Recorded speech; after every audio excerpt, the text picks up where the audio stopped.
ایک بیوی تھی، ایک صحابی تھے مزدوری کرتے تھے، غریب آدمی تھے. صبح کو نکلے، دن بھر مزدوری کا کام تلاش کیا، کوئی کام نہیں ملا. شام کو خالی ہاتھ گھر واپس آ گئے. گھر میں کچھ کھانے کو تھا نہیں، دونوں میاں بیوی بھوکے سو گئے. کہہ دینا بہت آسان ہے، اللہ نہ کرے ہم پر کبھی فاقہ پڑے. فاقہ، آدمی کو چائے نہیں ملتی تو دماغ خراب ہو جاتا ہے. کچھ نہیں تھا، پانی کے سوا کچھ تھا ہی نہیں، ایک پیالی دودھ نہیں تھا. بھوکے سو گئے. صبح کو پھر نکلے، پھر بیوی نے دروازے تک آ کے سلام کر کے رخصت کیا. پھر بیچاروں نے دن بھر کام تلاش کیا، پھر شام کو خالی ہاتھ واپس آ گئے، پھر کچھ نہیں ملا. پھر دونوں میاں بیوی دوسری رات بھوکے سو گئے، 2 راتیں اور 2 دن. اب تیسرے دن صبح کو پھر بیوی نے دروازے پر رخصت کیا، وہی سنت کے مطابق مسکراتے ہوئے سلام کر کے.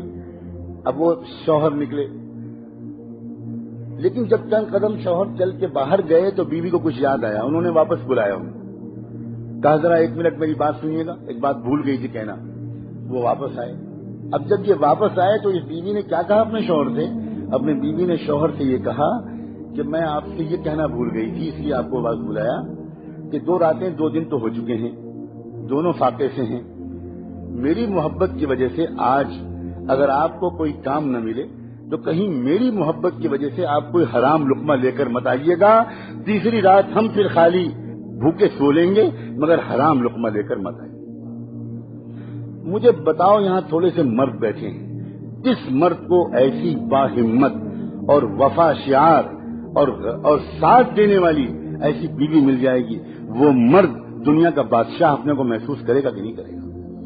وہ پہاڑوں سے ٹکرا جائے گا صرف اسی ایک وفادار عورت کی محبت کے سہارے.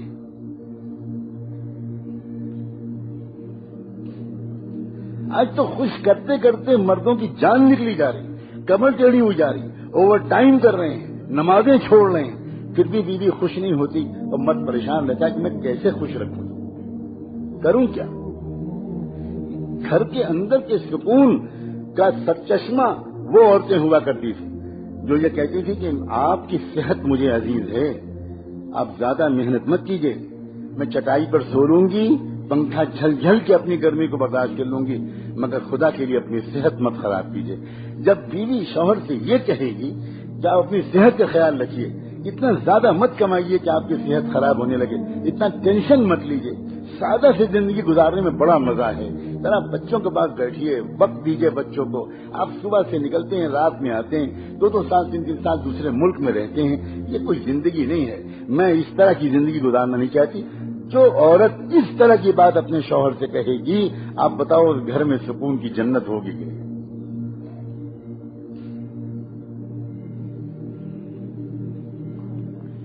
ایک صحابی اللہ کے راستے کے سفر سے واپس آتے ہیں کئی مہینے کے بعد. اب آدمی اپنے گھر واپس آتا ہے، تمنائیں لے کر آتا ہے، ارمان لے کر آتا ہے، خواہشات لے کر آتا ہے، نئے طرح طرح کے خوبصورت خیالات اس کے دل میں ہوتے ہیں. اب وہ آیا گھر میں، بیوی نے خوب اچھا استقبال کیا، خوشیوں کے سارے سامان فراہم کیے، بہت اچھی رات گزری، بہت پیار بھری رات گزری. ایک بچہ تھا، شوہر دیکھ رہا ہے کہ بچہ کہیں نظر نہیں آ رہا، تو تھوڑی دیر کے بعد وہ پوچھتا ہے بیوی سے کہ بیٹا کہاں ہے؟ تو بیوی کہتی ہے کہ وہ بہت آرام سے، بہت سکون سے، مطمئن، کچھ نہیں بتاتی، بھنک نہیں لگنے دیتی. جب رات پوری گزر جاتی ہے پیار بھری، صبح کو بیوی اپنے شوہر سے ایک بات پوچھتی ہے، ایک مسئلہ بتائیے، آپ کے پاس کوئی امانت کسی نے رکھائی ہو اور وہ امانت واپس مانگے تو آپ بتائیے کیا کرنا چاہیے؟ تو وہ کہنے لگی یہ کوئی مسئلہ پوچھنے کا ہے، امانت تو ہوتی ہے اس لیے کہ واپس کرنا چاہیے، فوراً واپس کرنا چاہیے، اور واپس مانگنے پر کوئی برا نہیں ماننا چاہیے. تو کہنے لگی بس یہی قصہ ہے، اللہ نے مجھ کو اور آپ کو جو بیٹا دیا تھا امانت کے طور پر، وہ آپ سفر پر تھے، اس کا انتقال ہو گیا، اللہ نے وہ امانت واپس لے لی. میں رات آپ کو بتا دیتی میرے سرتاج تو آپ کی رات خوشیوں بھری نہ گزرتی.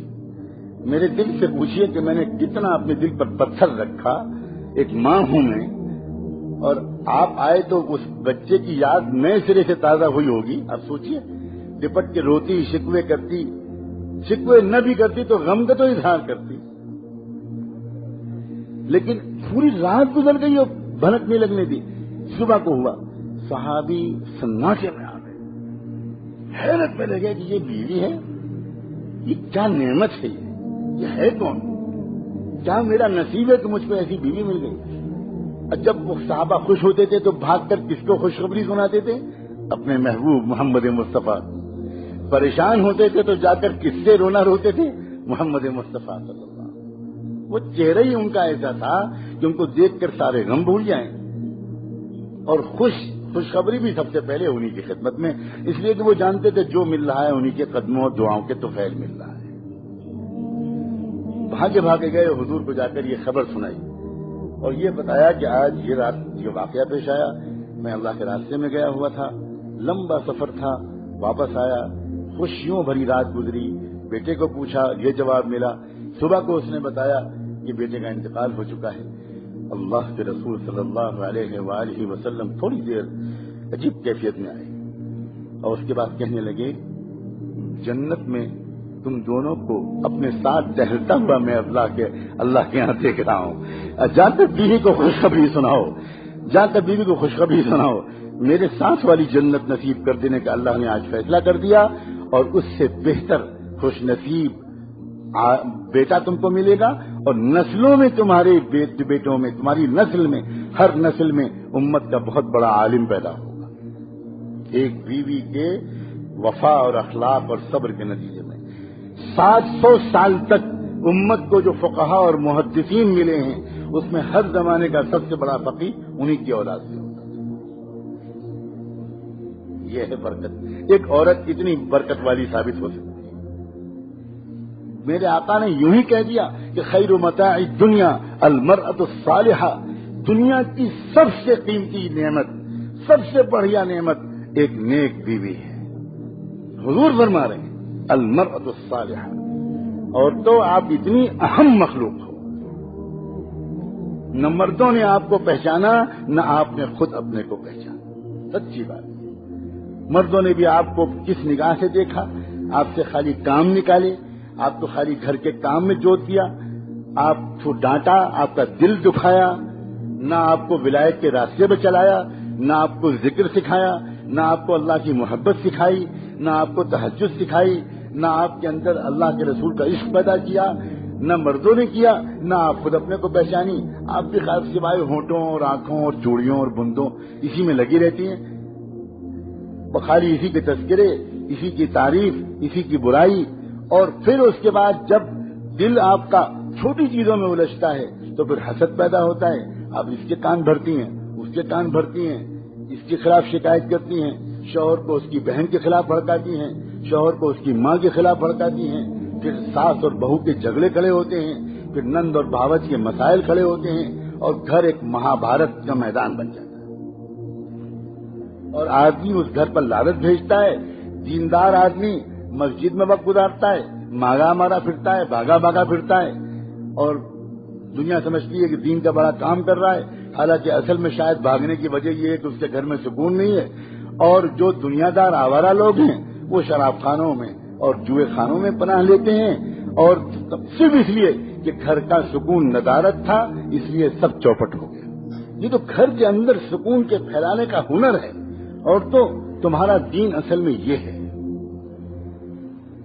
اسی لیے حضور نے فرمایا ایما امرأۃ صلت خمسها وصامت شهرها واطاعت بعلها دخلت الجنة من ای باب شاءت. کوئی بھی عورت ہو وہ خالی اتنے سے کام کر لے, 5 وقت کی نماز پڑھ لے, رمضان کے روزے رکھ لے, اللہ علیہ مہربانی اللہ کے رسول کی, وہ جانتے ہیں کہ میری امت کی عورتوں کو بچے بھی پالنے ہیں, ان کو دودھ بھی پلانا ہے, ان کو بچوں کو پیٹ میں رکھنے کی تکلیف بھی برداشت کرنی ہے, ان کو بچوں کو جنم دینے کی تکلیف بھی برداشت کرنی ہے. اس لیے نفلی روزے میں اپنی امت کی عورتوں سے نہیں کہوں گا کہ وہ رکھیں, وہ خالی فرض روزے رکھیں, انہیں صحت کمزور ہو جائے. تھوڑے بہت روزے شوق میں رکھ لیں, لیکن زیادہ نفلی روزے رکھنا میں اپنی امت کی عورتوں سے نہیں کہتا. میں زیادہ نفلی نمازوں کو بھی نہیں کہتا. خالی یہ عورت اپنی نیت ٹھیک کر لے تو یہ اپنے بچے اور شوہر کی خاطر جو رات میں جاگے گی, اولیاء اللہ کو تہجد میں وہ ثواب نہیں ملے گا جو بچے کی خاطر جاگنے میں اس ماں کو ثواب. گھر کے اندر کا سکون اس کا سینٹر عورت ہے. اور آپ عورتوں سے صرف ایک ہی بات عرض کرنا ہے، وہ سکون دینے کا گر سیکھ لیجیے، بجائے اس کے کہ اس کی شکایت کر رہی ہیں، اس کی شکایت کر رہی ہیں، اس سے ناراض، اس سے ناراض. یہ بہت گندی زندگی ہے، یہ بالکل دنیا اور آخرت کو برباد کر دینے والی چیز ہے. آپ اگر اللہ سے اللہ کرنے لگیں چپکے چپکے، عورتوں کے ذکر کے لیے یہ نہیں بتایا جاتا کہ وہ مردوں کی طرح پہلے تنہائی میں بیٹھیں تب ذکر کریں. عورتوں کے ذکر کے لیے بتایا جاتا ہے اپنے کام کرتی رہو، اللہ کرتی رہو، درود شریف پڑھتی رہو، کپڑے دھوتی رہو، کچن میں کام کرتی رہو، گھر کو صاف رکھو، بچے کو نہلا رہی دھلا رہی ہو، لوریاں سناتی رہو، اللہ کرتی رہو، اچھے کلمے پڑھتی رہو، بس یہ تمہارا ذکر ہے. فرمایا ایما امرأۃ 5 وقت کی نماز پڑھ لے، رمضان کے روزے رکھ لے اور اپنے شوہر کو خوش رکھے، بحث نہ کرے، جنگ نہ کرے، اپنے آپ کو بالکل حوالے کر دے، بالکل حوالے کر دے. بس پھر وہ کیا ہوگا؟ حضور فرماتے ہیں جنت کے جس دروازے سے چاہے گی اس عورت کے لیے داخلے کی اجازت ہوگی. یہ وجہ تھی جس کی وجہ سے صحابہ کرام کے گھروں میں اور اللہ والوں کے گھروں میں چیزوں کی کمی کے باوجود سکون اور محبت کا ایسا ماحول ہوتا ہے کہ دنیا کے لکھ پتی اور کروڑ پتی 1 منٹ کے لیے بھی اس سکون کا مزہ ابھی تک چکھ ہی نہیں سکتے. وہ جانتے ہی نہیں ہیں کہ سکون کیسے